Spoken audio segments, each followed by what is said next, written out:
स्वागत है। उदयपुर से एक बार फिर से तस्वीरें आपको दिखाते हैं क्योंकि उदयपुर में तनाव के साथ जो तस्वीरें सामने आई उसको आप बुलडोजर एक्शन कहिए। यह एक्शन हो रहा है उस आरोपी के मकान के ऊपर जिसने किराए पर उसको मकान दिया, जिसके बेटे ने दूसरे बच्चे के पेट में खंजर घोंप दिया। कमाल देखिए, कहा जा रहा है कि वन विभाग की जमीन है, अवैध निर्माण है, बिजली का कनेक्शन अवैध, लेकिन हम बार बार अवैध निर्माण पर यह कहते हैं कि अवैध निर्माण रातों रात नहीं हो सकता। होने के लिए 2-4-6 महीने होते हैं। 2-4-6 महीने जब अवैध निर्माण हो रहा होता है उस वक्त सब कहां होते हैं। हालांकि इसका दूसरा पहलू और नजरिया यह कि संदेश दिया जा रहा है कि अगर कोई कानून से खेलेगा तो फिर उसके मकान को ऐसे ही जमींदोज किया जाएगा अगर वो अवैध है तो। इसमें अगर शब्द के बहुत मायने हैं। अगर वो अवैध है तो उसको तोड़ा जाना चाहिए, लेकिन इंतजार नहीं होना चाहिए, वो टूटना चाहिए, क्योंकि उसकी वजह से व्यवस्थाएं बिगड़ती हैं, शहर का स्वरूप बिगड़ता है। और ये तो जंगलात की जमीन है। कहते हैं कि पैंथर घूमने आते हैं क्योंकि ये जमीन उनकी हुआ करती थी, लेकिन उसके बाद अतिक्रमणकारियों ने जमीन पर कब्जा किया, मकान बना लिया।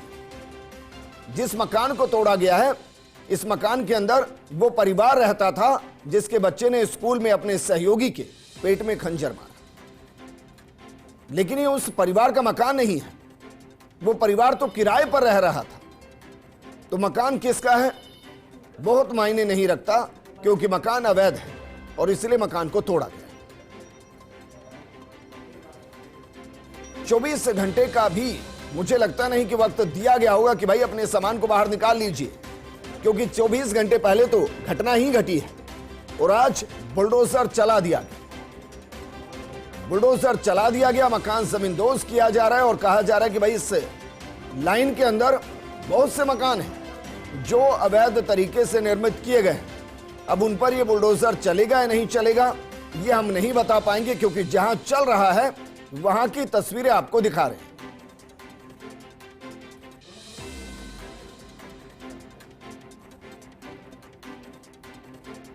बुलडोजर एक्शन बीजेपी के राज में राजस्थान। उदयपुर में तनाव को कम करने के लिए एक बड़ा एक्शन लिया गया है। हालांकि जो आरोपी बच्चा है उसको पकड़ा गया है, डिटेन किया गया है। कहा जा रहा है कि उसके पिता को भी गिरफ्तार किया गया है, लेकिन तस्वीरें आपको दिखा रहे हैं। हमने वो भी सुना जब जो स्कूल में बच्चे पढ़ रहे थे और जब चाकू घोंपा गया, उसके बाद जब लहू बच्चे की जिस्म से निकला तो कैसे उसको पहले लेटाया गया, फिर कुर्सी पर बैठाया गया, फिर उसको अस्पताल ले जाया गया और जिसने अपनी शर्ट खोलकर उस घायल बच्चे की जांघ पर बांधी, उसके पेट पर बांधी, उसको लेकर अस्पताल पहुंचा। उस बच्चे का नाम उस्मान है जिसने उसको पहुंचाया।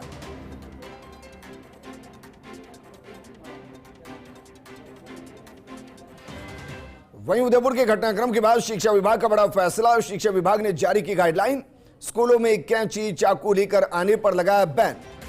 तो क्या पहले अलाउ था, यही बड़ा सवाल है। क्या पहले ले जा सकते थे? स्कूल में बच्चों के बैग की जांच करेंगे शिक्षक, और स्कूल में धारदार हथियार चाकू कैंची छुरी बैन होगी। किसी तरह की नुकीली वस्तु लेकर आने पर बैन लगाया गया। इसमें बंदूक भी लिखी है भाई, कहीं ऐसा ना हो कि बच्चा कहे कि हमें तो बताया गया कि भाई चाकू छुरी नुकीली वस्तु ही नहीं लेकर जानी है, बंदूक ले जा सकते हैं। मेरी सहयोगी डिंपल जुड़ गई हैं। डिंपल, क्या ये पहले अलाउ था जब इसको बैन किया गया है? देखिए बिल्कुल विजेंद्र, जिस तरीके का मामला उदयपुर में निकलकर सामने आया उसके बाद जो शिक्षा विभाग ने फैसला लिया है कि अब से बच्चों की चेकिंग है। जैसे कि अभी आपने सवाल किया कि इससे पहले क्या ये अलाउ था, हालांकि अलाउ और नहीं अलाउ करने का सवाल पैदा नहीं होता, क्योंकि ऐसी चीजों की एक्सपेक्टेशन भी नहीं थी। ऐसे कभी गंभीर मामले किसी स्कूल से सामने भी नहीं आए जब बच्चे ने ही किसी बच्चे पर हमला कर दिया हो, और बच्चों में इतनी इनोसेंस होती है तो ऐसी चीजें की उम्मीद भी नहीं की जाती। और जब भी ये मामला सामने आया इसके बाद पूरी तरीके से इसे बैन किया गया है।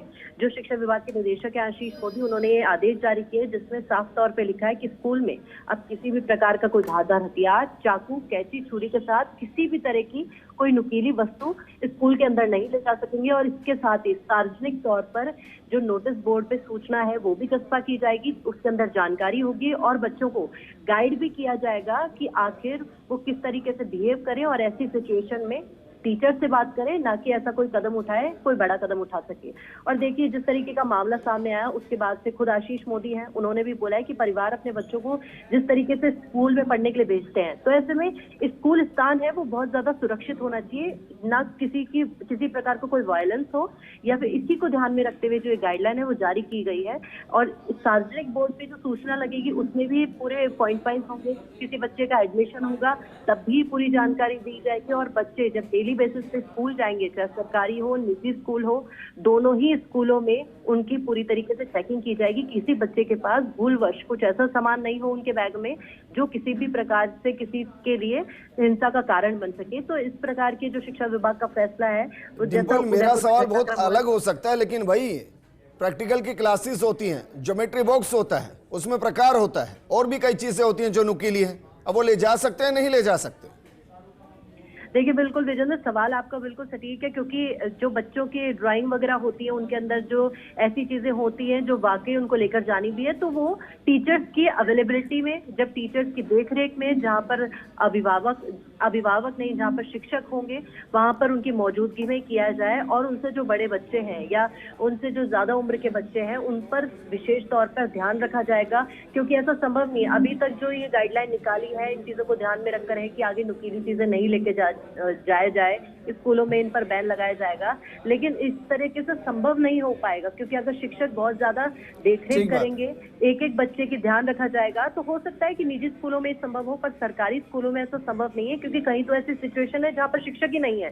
तो ऐसे में ये जो गाइडलाइन है ये सब पर लागू नहीं होती, लेकिन अभी देखा जाएगा कि आगे कैसे प्रोसेस होगा कि उस चीज के लिए कि स्कूल में उनको उपलब्ध कराई जाएगी, बच्चे अपने साथ ना लेकर आए, और उनको यूसेज के लिए उसका उपयोग करने के लिए किसी शिक्षक की देखरेख में वो चीज होगी जब उनकी पर्टिकुलर कोई क्लासेस होगी। विजय, ठीक है डिंपल, शुक्रिया तमाम जानकारी हमारे साथ साझा करने के लिए।